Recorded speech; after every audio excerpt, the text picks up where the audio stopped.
I'm Charlotte Howard. I'm The Economist's executive editor, and I'm thrilled today to be joined by Gwenaëlle Levi-Swift, who's the Chief Strategy and Sustainability Officer for Schneider Electric. And we're going to talk about how companies can balance their sustainability goals with all their other priorities.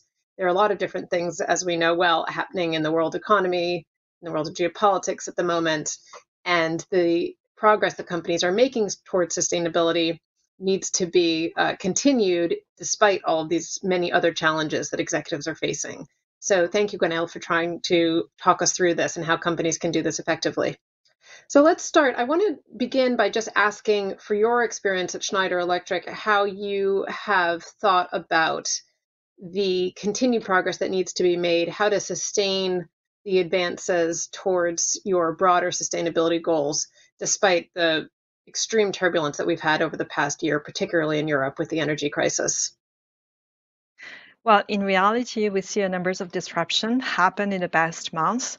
Obviously, the pandemic, but also a supply chain disruption with lots of scarcity and pressure around the supply chain. We see a social pressure also in climate change disasters and currently the economic crisis. And numbers of disruption happening.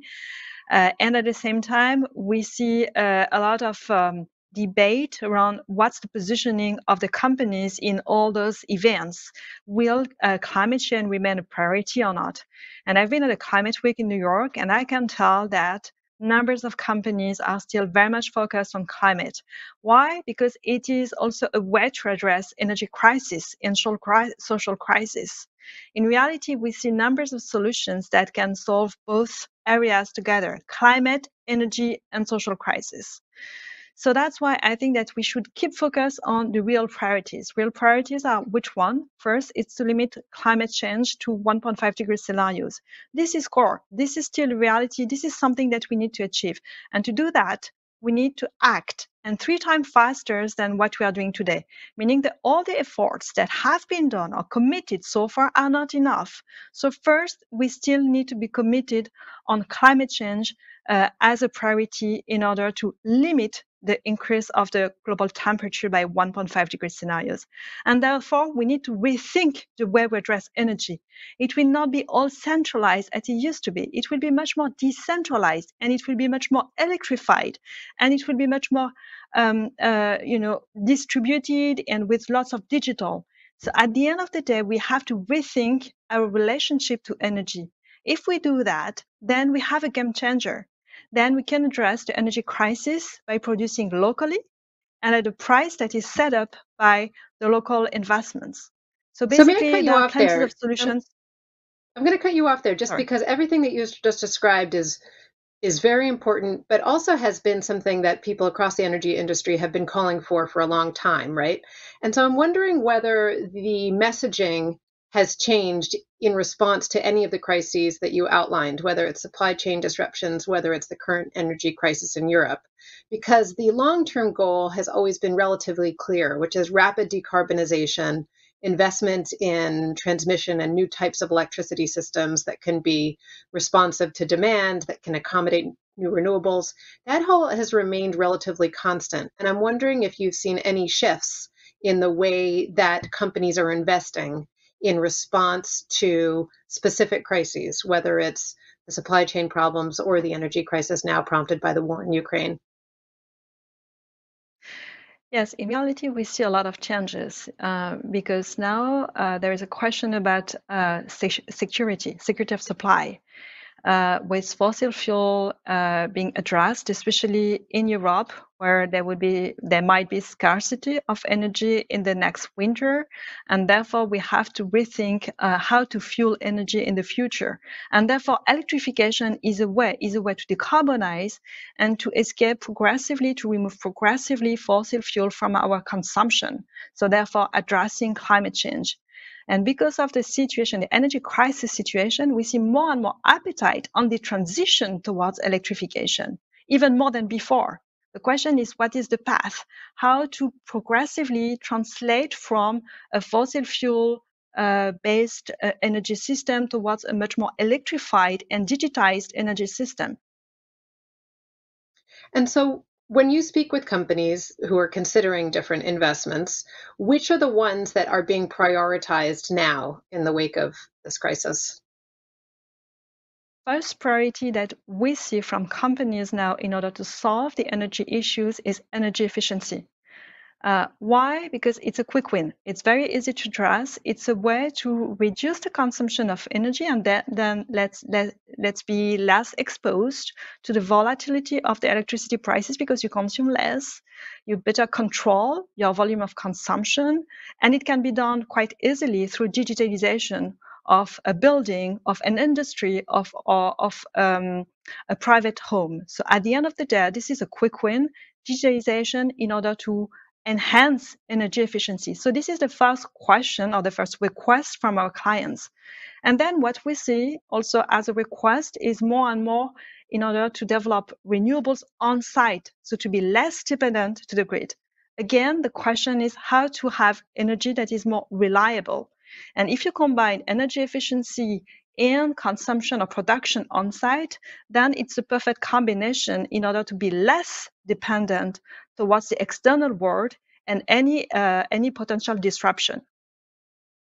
Do you see, in a substantive way, that companies that maybe were dragging their feet on some of these investments in the past now are moving forward more quickly because of the urgency of the energy situation in Europe? So, another way of asking this question is, were there targets that were longer term that you now see being adopted in tangible ways, not just by the public sector, but by private actors to try to accelerate their shift away from gas, for instance? Yes, exactly. We see more and more demand for both at the same time electrification with quick solutions and digitalization. The only question that is popping up more and more is what are the solutions available? Because everybody wants to go in that direction. There is a sense of how to materialize them. For example, did something that you do not visualize. So how to make visible what's invisible, how to translate that into real economies in terms of money and in terms of emissions. And we need to show more and more concrete examples on how it can be a huge accelerator to reduce the dependency towards fossil fuel. The other example is everybody knows about solar. It's very difficult to install and to have access to the whole ecosystem. So how to better orchestrate the whole prosumer, what we say prosumer is when you produce and consume your own energy, how to orchestrate this market in a meaningful way so that for the customers, it's very easy to implement, and it's very straightforward, and they know how to accelerate this path. So it's a matter of understanding what's the solutions, accelerating the deployment and the adoption, because at the end of the day, there is no one single solution. It's a combination of different solutions. And is the obstacle that you see there, is it primarily in the form of outdated public policy, or is it in consumer behavior, or in the behavior of private actors who are a bit reticent to make investments? Is it all of the above? Which are the sticking points? I would say today, when it comes to electrification or to move away from fossil fuel, people think first on deploying large-scale renewables because this is attractive because everybody knows what's a wind farm, what's a solar farm, what's an offshore wind farm, etc. It's more difficult to materialize what's a microgrid, for example, or how a software tool can deploy faster reduction of energy in a building. How the digital twin would be useful in this sense, for example.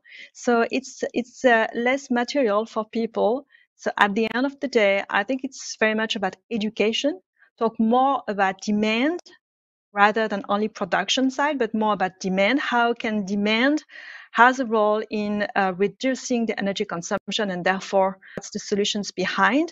So I think this is the first element on education, and then proof points, showing what's available, how and when. We see numbers of clients, for example, that are asking now for microgrids. And what's the situation? How to deploy that faster? How to target a kind of microgrid depending on every site, depending on what's available on site to make it meaningful. As companies, you just described working with clients, there are many companies, as you know well, that have set net zero goals for themselves or something approaching a net zero goal. And how they define that, of course, varies. But for the sake of this discussion, let's just say that there are many companies that are interested in making momentum towards and making progress towards reducing their emissions. In that effort, they're trying to balance that goal with a whole other set of goals that are part of their broader corporate strategy. As the economic outlook darkens in parts of the world, or at least becomes much more uncertain, we see now the extreme turmoil underway in the UK as an example. Do you see that companies' priorities may shift, that it's going to be harder to make the case that some of these investments, even if they pay off in the long term, that this is how companies should be spending their cash? Yes, good question. So first, maybe just to tell you that we at Schneider Electric have been approved net zero commitment towards the whole value chain. And we are among the 59 companies that were approved in line with the 1.5 degree scenarios trajectory. So just this is a big step for us. And When you say approved, sometimes who when did we the say that approving? Just to clarify. SBTi approval from our commitment towards net zero, 1.5 degree scenarios. So this is a very positive outcome. It's for 2050. Now the question is that when we talk to people about 2050, it seems very far away. And in our commitment, it is also to show that it is, a long journey. It's not the end point that only matters. It's the journey to reach this end point. And therefore, we are committed towards, every 5 years, goals in order to deliver this end objective. And I think that we need to communicate more and more that, it's a milestones after milestones that we will reach something meaningful. So this is the first element I wanted to say. Now, of course, there is no opposition between sustainability objective or ESG programs and a performance of a company, for example. We believe that impact companies are those ones that are performing well economically, financially.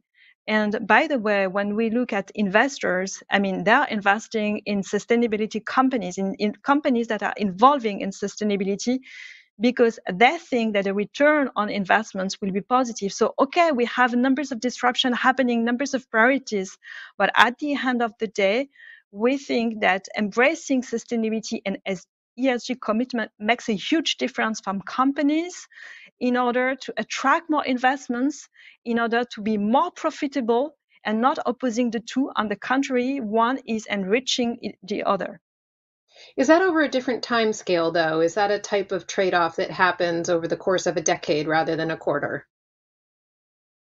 I'm not sure again, because if we communicate on a very short-term basis on our achievement towards the net zero, as mentioned before, then the time frame is much shorter in order to address climate change and to reconcile the P&L view, the financial priorities and financial KPI that you communicate to the markets, and at the same time, the ESG or the sustainability commitments that you communicate to the markets. The intention is very much to have them very close by in a way so that, at the end of the day, investors see that we are moving company, moving ahead, months after months or quarter after quarter in every communication, both at the same time, financially and on ESG at front. And I have to say that when it comes to talent, for example, this is something that matters. Having those short-term, commitments in terms of sustainability make a huge difference in order to attract talents, not for the long term, but for now, because this is where things happen and where the shift is happening in climate change, in energy transition, in all those investments. And so I think that investing in the right talents at the same time is also something meaningful for our companies. Do you see that there's any kind of transatlantic divide opening up? In particular, in America, there's this big movement away from ESG at the moment, or at least a backlash, where you have many politicians who are trying to assert that ESG is anti-capitalist and hold different big asset managers to task for prioritizing ESG. Do you see that as having an impact on the pace of this? Well, I'm not sure that I would oppose the two countries or Europe and the US. What we've seen in the Inflation Reduction Act is a huge investment towards decarbonization. Investing, by the way, not only on the power production with numbers of tax incentives, etc., but also on the demand side, for example, in buildings with renovation, retrofits, and energy efficiency being deployed. So at the level of the government, there is the intention to deploy faster and to invest in the economy to go in a direction towards decarbonization. So I would not oppose the two. And at the end of the day, the companies are still very much committed.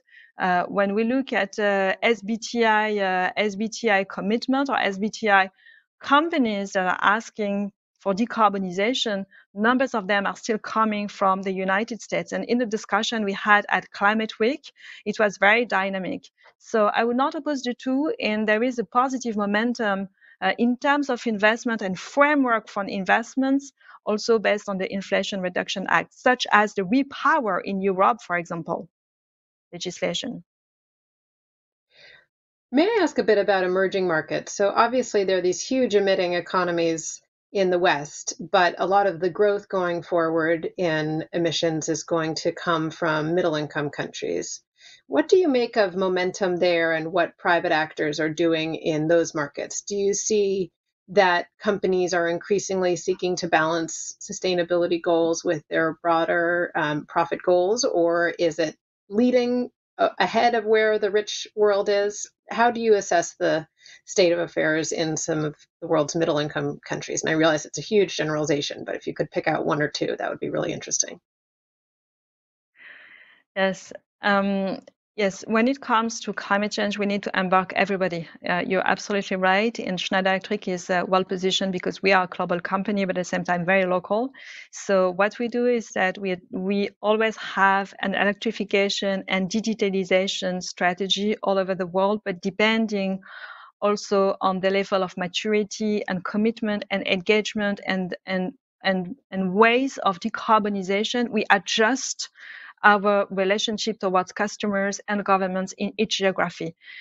Just to tell you that in some geographies, for example, in Africa, we are very much focused on access to energy because basically the situation is not first only on decarbonization, but also in terms of social priority, how to grant them access to energy. And our commitment is to grant them access in a way that it's green. So at the same time, you combine social efficiency with energy transition. So that's a kind of a way we target those countries. For other countries where investments are already happening in renewables or in other activities, well, we deploy our full sets of solutions. For example, in numbers of geographies like Vietnam or in Southeast Asia, we have been quite successful in leveraging on our EcoStruxure platform, which is the software tool in order to manage energy efficiency in some building, for example, because we had international clients that had tested this kind of solutions elsewhere and wanted to deploy in those geographies. So the message is that there is no one size fits all. It's really depend on the appetite of the different geographies, the level of maturity, the resource available, and the discussion also on governments with governments in order to deploy the right solutions depending on, what's the framework of investments. But at the end of the day, having global companies covering different geographies also helps in order to decarbonize their footprint across the globe in various geographies.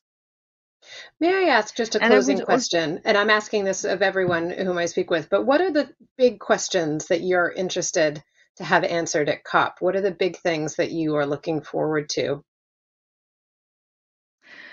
Well, I think that a time where there is a lot of tension with all the disruptions that you were mentioning, I think that we need to reinforce even more public and private action and turn that into partnership, because I think this is key for success. It's not on one side the public entities and on the other side the private entities. We will really need to gather all together in terms of commitment and how to deliver those commitments.